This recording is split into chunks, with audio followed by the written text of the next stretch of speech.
I'm gonna love you like no one's loved you. So I see some chart I find on the internet. It says these chords. So I could just use my stock voicings that we've learned as pianists and just. And it sort of sounds like a lot of whatever anybody else would do. But if I want to get into what the tune means to me and why it's beautiful, I would start doing as a way of practicing, starting with two voices.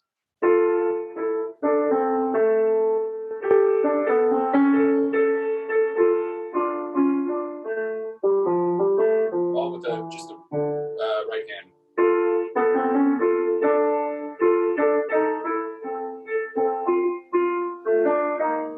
And then maybe I'd add the root motion next in my left hand.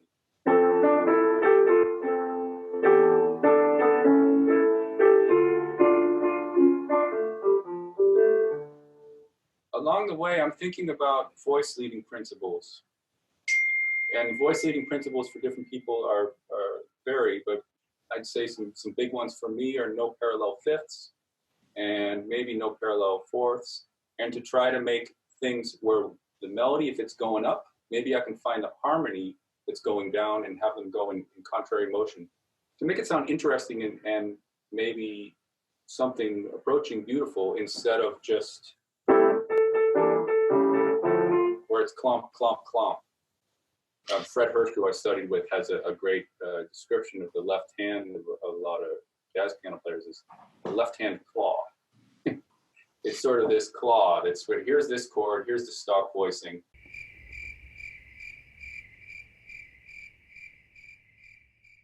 If you play congested chords, okay, it's going to make it very difficult for your right hand to do anything very interestingly, but it's also gonna sound kind of thin and well, pathetic, sad. Fred, in some lessons that I took with him, was certainly got me into thinking that way, and that's the way he plays. It's the way a number of pianists that I admire, Keith Jarrett also, is very attuned to voice leading, and I think about what pianists specifically, or just anyone really, but me as a pianist, I listen to a pianist's sense of voice leading. What's their calling card?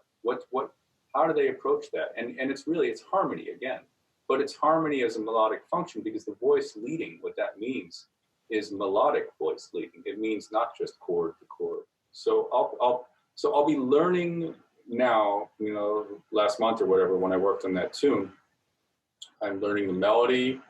Maybe I'm going and I'm learning the lyrics again to see how they relate to the tune. And I'm trying to find little voice leading scenarios, little strategies. So if I go to play in the gig with my trio as a ballad, I'll have some things that are nice jumping off points, and then maybe I can improvise. And the real thing that's great to get to when you hear some great jazz piano players is they're improvising with good voice leading. So that's a great thing to me that I can aspire to forever, and I can always be trying to get better with that.